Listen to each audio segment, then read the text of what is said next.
say something over and over and over again. Whatever it is, you are making an imprint on your subconscious mind. Eventually, it will stick.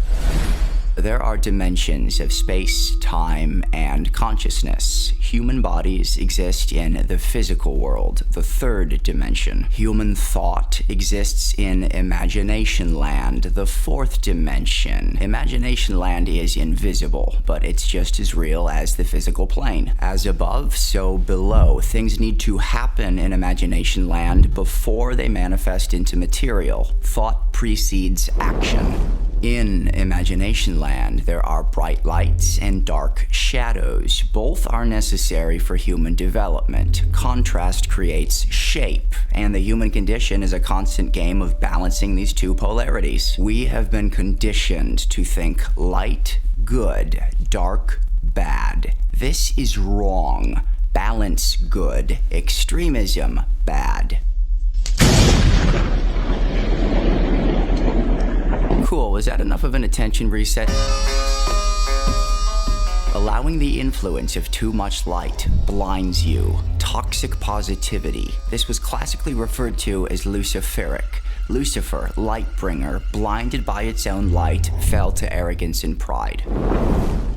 Now, allowing the influence of too much darkness, this was classically referred to as Ahrimanic, which we now call satanic, an obsession with the material world and a contempt for spirit. People obsessed with materialism will often develop advanced knowledge on how earthly systems work, but without any light, people will develop a pathological need to manipulate others for self-preservation. Lucifer and Satan are neither good nor bad. From the mouth of the serpent comes both intelligence and wisdom, and folly and deceit. Both light and dark forces are essential to the human condition, and developing cosmic consciousness, Christ consciousness, becoming the Buddha, etc., is the balance of those two forces. With a mind of balance, one is able to see and live clearly, thus producing peace and harmony with their words and actions.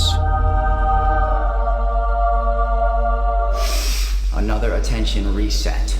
Forging new territory requires active thought and active meditation. Cleansing your mind requires emptiness of thought and contemplation. But if you are only projecting thoughts and not taking the time to listen, you are shrinking your point of view, narrowing your awareness, and contracting your consciousness. In the world of esoterica, we have what are called chaos magicians.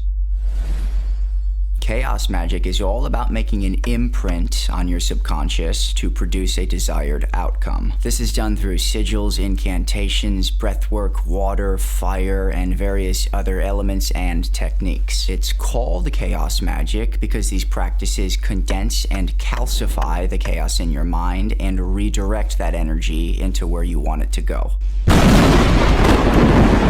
The modern self-help industry is very big on affirmations and filling your mind with power so that you can accomplish more things. You can call this positive self-talk, and in a more ritualistic, detailed way, it would be a form of chaos magic. There's overlap everywhere, and it's kind of all in the same vein.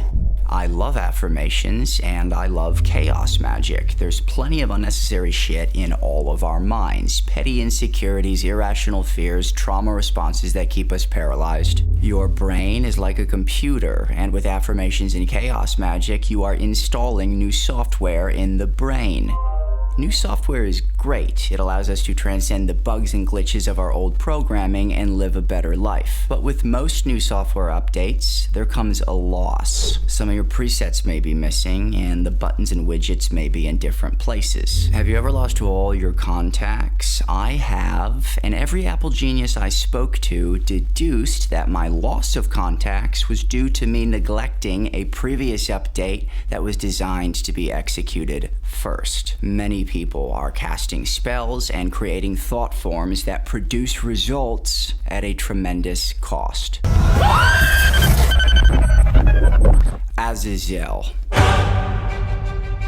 The book of Enoch refers to a demon called Azazel. Chapter 8, verse 1. And Azazel taught men to make swords and knives and shields and breastplates, and made known to them the metals of the earth, and the art of working them, and bracelets and ornaments, and the use of antimony, and the beautifying of the eyelids, and all kinds of costly stones and coloring tinctures. Then in chapter 9, verse 6, it says, Thou seest what Azazel hath done, who hath taught all unrighteousness on earth, and revealed the eternal secrets which were preserved in heaven, which men were striving to learn. Does this mean jewelry is evil? No. Does this mean eyeliner is evil? No. But in the hands of a Neolithic human with underdeveloped empathy, very little wisdom, and a surge of primal instincts, it is. If you give a dense, unaware human a diamond bracelet that shines like starlight and a magic marker that will instantly make them 10 times more fuckable, how do you think they're going to use that power? You think they're going to cut the diamonds up into little pieces and share them with the rest of the tribe? No, they're going to use that bracelet to lord over the entire clan, for they have the light of the stars on their wrist, and they will wear that eyeliner everywhere to fuck everything that moves. Humans do not apply knowledge in the way it ought to be applied until they have developed empathy. The kingdom of heaven is oneness, and realizing oneness only comes once an individual has developed a deep sense of empathy. You are God in the flesh, and so is everyone else. But if you force your mind into a God state without developing that empathy, you may very well begin to think that you are the only God. Developing a superiority complex makes it very difficult for you not to manipulate others. Our demons are there for a reason. By confronting them, not camouflaging them, you discover yourself. And through that process, your empathy for all of humanity grows. For many years, depression was a big part of my journey. It was this strange, seemingly non-circumstantial force that would just snipe me out of the blue.